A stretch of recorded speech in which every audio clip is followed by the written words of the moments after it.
तो चलिए बात करते हैं बिहार बेल्ट्रॉन। देखिए इससे पहले आप सभी का जो है मन में जो संदेह है, जो कि बहुत सारा आप सभी के मन में सवाल चल रहा होगा कि इसका आंसर की कब तक जारी होगा, इसका रिजल्ट कब तक आ जाएगा और आप सभी का जो है कट ऑफ क्या रहने वाला है, इसका पैनल कैसे बनेगा, क्या इसका मेरिट लिस्ट जो आता है उसके बाद वेटिंग भी मेरिट लिस्ट आएगा या नहीं आएगा। क्योंकि आप सभी का जो है अब जो री एग्ज़ाम होने वाला था वो भी पूरी तरीके से कंडक्ट हो गया। आशा करते हैं कि आप सभी का एग्ज़ाम अच्छा गया होगा। तो इन्हीं सब मुद्दों पे चर्चा करेंगे और विशेष चर्चा करेंगे, खास करके कट ऑफ को लेके, और इसका एनालिसिस भी करेंगे।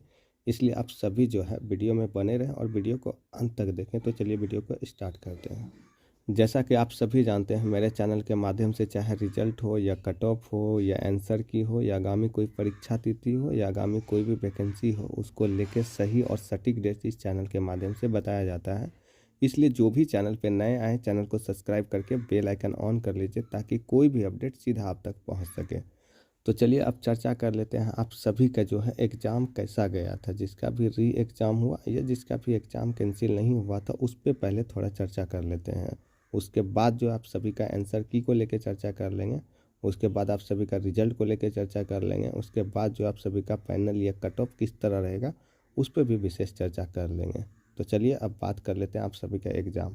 जैसा कि आप सभी जान रहे हैं, जिस लेवल का आप सभी का तैयारी हुआ था या जिस लेवल का आप सभी तैयारी करके गए थे, जैसा कि आप सभी जो तैयारी किए थे वो ज़्यादा करके आप सभी जो है मेन्यू बार पढ़ के गए थे, लेकिन आप सभी का मेन्यू बार से बहुत कम जो है क्वेश्चन पूछा गया था। ऐसा देखने के लिए भी मिला होगा आप सभी को, और ऐसा अधिकतरों से सुनने के लिए भी मिला होगा, जो भी आप सभी का एग्ज़ाम हॉल के बाहर जो है आप सभी का जो इंटरव्यू लड़कों से लिया जाता था।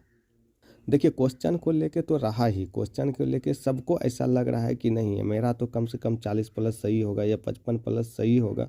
देखिए क्वेश्चन को लेके सबसे बड़का चीज़, सबसे बड़ा जो डाउट रहा था आप सभी में यही रहा था कि मतलब जो क्वेश्चन का लेवल है वो बिल्कुल मॉडरेट है या इजी है। लेकिन आप सभी का जब आंसर किया आएगा, या डाउट भी आप सभी को बना होगा। देखिए जिसका भी प्रैक्टिकल नॉलेज है उसको कहीं भी किसी तरह का समस्या नहीं है, जिसका लेकिन नहीं था वो किसी भी मतलब का यूट्यूब पे अगर क्लास लेके पढ़ रहा होगा तो कहीं ना कहीं उसका तैयारी उस लेवल का नहीं हुआ था। वो 20 से 25 क्वेश्चन या 17-18 क्वेश्चन उसको बिल्कुल सही और सटीक आता होगा, बाकी वो तुक्का ही मारे हैं। अधिकतर तो वैसा ही किया। ये दिल की बात बता रहे हैं, थोड़ा सा बुरा लगेगा लेकिन दिल की बात बता रहे हैं।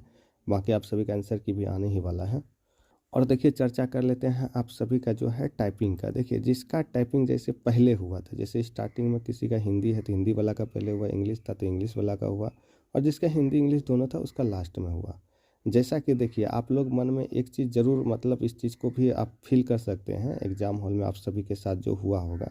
जैसे जिसका हिंदी था और इंग्लिश था, जैसे आप सभी जो है पहले आप लोग इंग्लिश देता था करने के लिए, जैसे इंग्लिश मारते थे तो हाथ में कंपन आता था। तो कहीं ना कहीं आप सभी का जिसका भी अच्छा स्पीड था तो कहीं ना कहीं वो तो अपना टाइपिंग स्पीड दे पाया, और जिसका सही नहीं था, उतना भी अच्छा स्पीड नहीं था, उसका किसी न किसी कारणवश जो हाथ कंपन वाला समस्या था, कहीं ना कहीं वो बुरी तरीके से टाइपिंग में भी फंस गया है।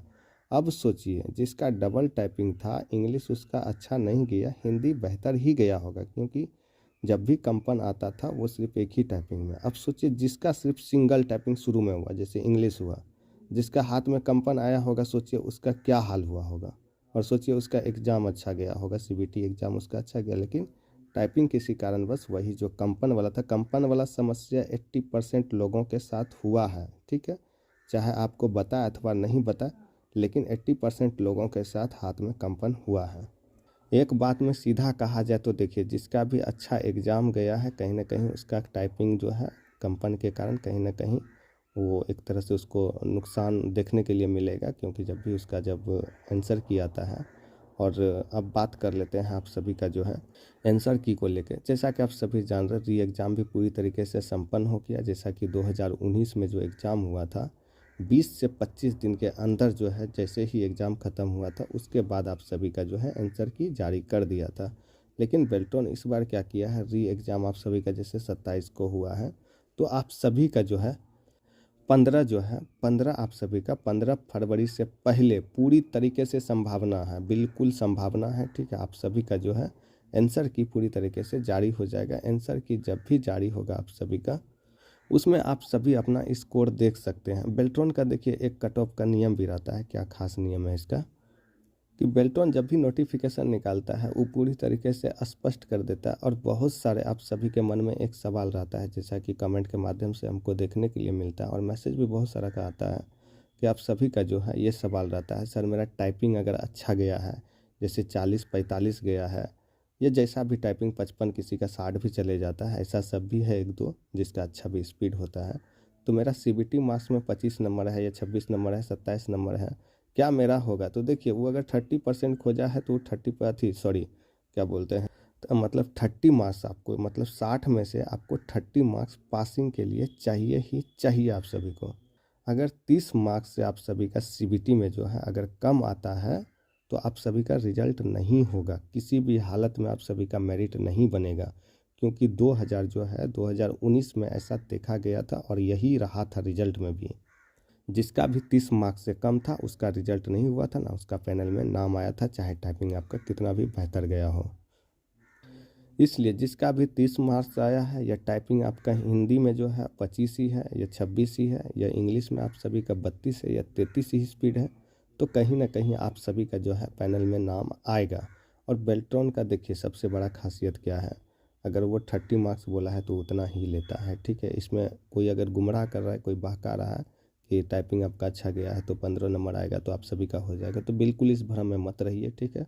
आप सभी का अगर 30 है, 30 मार्क्स आ रहा है और टाइपिंग भी आप पास कर रहे हैं, तो आप सभी का पैनल में नाम आ जाएगा, चाहे फर्स्ट लिस्ट में आए या सेकेंड में कभी भी। का बेल्ट्रॉन का ज्वाइनिंग जो है ना कम से कम 2 साल 3 साल तक चलता है। 2019 वाला इस 2024 में भी लास्ट में भी ज्वाइनिंग करवाया बहुत सारे लड़कों को, ठीक है।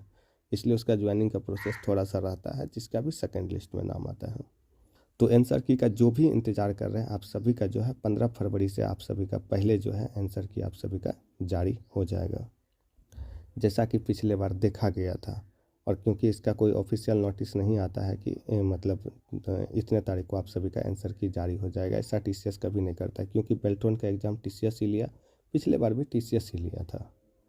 तो आप लोग समझ ही गए, मेरिट बनने का भी वही नियम है, जैसा कि आप सभी को बताएं 30 मार्क्स चाहिए आप सभी को सीबीटी में, और किसी का इंग्लिश टाइपिंग है उसमें 30 भी है, 31 भी है, 32 भी है तो उसका बनेगा, और बाकी जिसका भी हिंदी में 25 है या 26 है उसका भी बनेगा। और मन में कहीं ना कहीं आप सभी का एक सबसे बड़ा सवाल रहता है कि जिसने दोनों टाइपिंग लिया है, जैसे हिंदी और इंग्लिश दोनों लिया है, किसी का इंग्लिश अच्छा गया है, हिंदी खराब गया, किसी का हिंदी अच्छा गया है तो इंग्लिश खराब गया है। देखिए अगर आप दोनों में से कोई भी पास हैं, कोई कम भी आ रहा है, तो आपका भी सीबीटी अगर पास है तो आप सभी का भी पैनल में नाम आएगा। बिल्कुल आप लोग जो है निश्चिंत रहिए, क्योंकि ऐसा 2019 में भी हुआ था।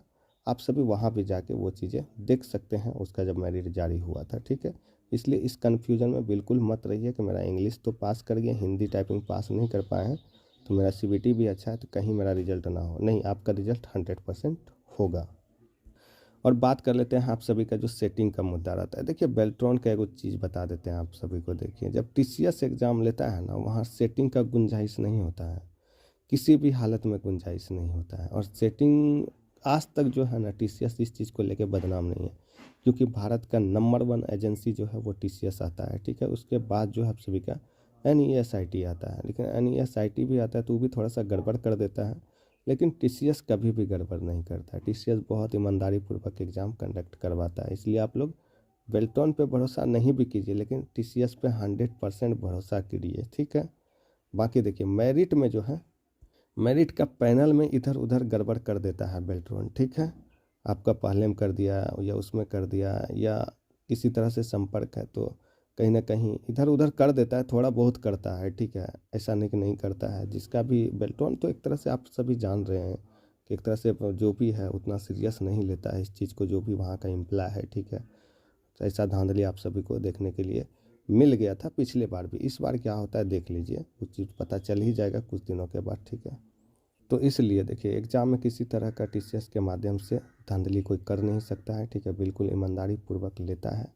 और बाकी आशा करते हैं कि आप सभी का कोई भी आप सभी का जो है रीजन रहा होगा या मन में सवाल रहा होगा तो वो सारे सवाल का जवाब मिल गया होगा। अगर किसी भी तरह का सवाल रहा है तो आप सभी जो है कमेंट बॉक्स में अपनी प्रतिक्रिया दे सकते हैं। बाकी यही आप सभी के लिए जानकारी था। अगर आप सभी को अच्छा लगा हो वीडियो तो आप सभी चैनल को सब्सक्राइब करके बेल आइकन ऑन कर लीजिए और बाकी जो है वीडियो को ज़्यादा से ज़्यादा शेयर कीजिए और लाइक कीजिए, कमेंट कीजिए। धन्यवाद। जय हिंद।